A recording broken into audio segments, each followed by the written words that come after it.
Again, I informed the Speaker and asked clearance about the instructions ng Pangulo. At ang sabi niya, wala tayong magagawa.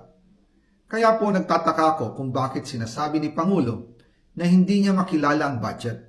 Samantalang lahat na binawas at dinagdag sa mga ahensya ng gobyerno ay humihingi ng approval sa kanya si Sec. Mina Pangandaman.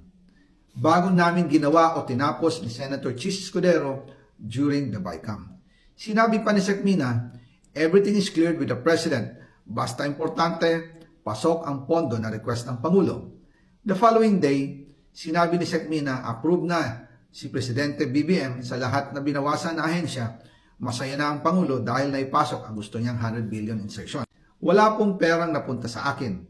Lahat po ng insertion napunta sa ating Pangulo at Speaker Martin Romualdez. Ako lang at ang aking mga tao, sila Paul Estrada, Mark Tiksay, at ang aking mga security ang nag-deliver papunta sa bahay nila Pangulong Bongbong Marcos at Speaker Martin Romualdez sa North Forbes Park, South Forbes Park, hanggang sa Malacanang. Yung mga deliveries po ay merong record ang aking mga tao. Totoo po yung sinasabi ni Orly Gutesa na nag-deliver siya sa Forbes Park.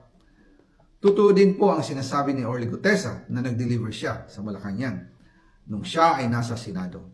Para mapatunayan ang mga litrato na deliveries ay ilalabas ko po together with this video.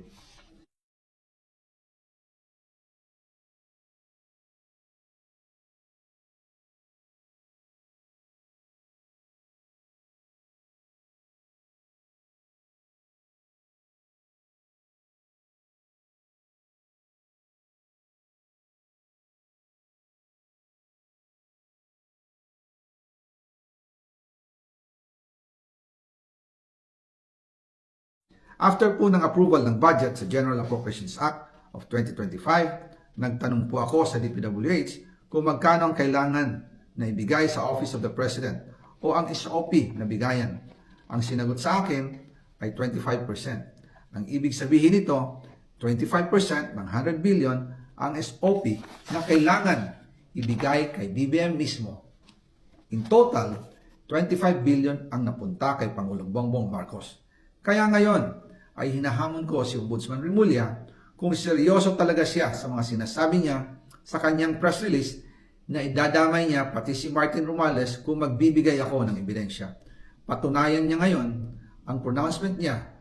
Imbestigahan niya ang fraternity Brad at ang kanyang kaibigan na si Speaker Martin Romualdez kung talagang tutupad siya sa tungkulin niya. Imbestigahan din niya si President Bongbong Marcos. Sabi nga ni BBM nung SONA, let's do it right at mahiya naman kayo, hindi po ba? Nananawagan din po ako sa Senado na imbestigahan ang 100 billion insertion ni Presidente. Alam ko po na hindi gagawin ni Ombudsman Remulla ang hamon ko. Pero magaling ang Senado sa investigasyon at ako ay naniniwala na dahil sa kanila, lalabas ang katotohanan.